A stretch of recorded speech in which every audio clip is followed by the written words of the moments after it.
In my backyard, I have this giant magnolia tree, which shades my house, and I love it.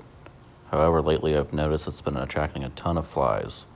A few days ago, I ordered a disposable fly trap to see if that would help any. The trap seems to be working, but I think there's just too many flies for it to keep up with. This is only after a few days of it being out, and it's almost halfway full. I'll put a link in the description below if you want to order this trap from Amazon.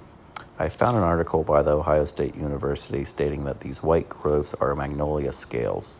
These scales end up producing honeydew, which drips onto the leaves, and you can kind of see it in the black color on the leaves.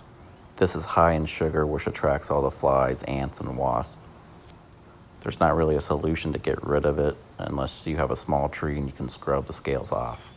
I'll also put a link in the description to the article from the Ohio State University. I have seen some larger flies on my deck, but this trap doesn't seem to be attracting them. Let me know if you have any other solutions to deal with the flies in the comments below. Thank you for watching.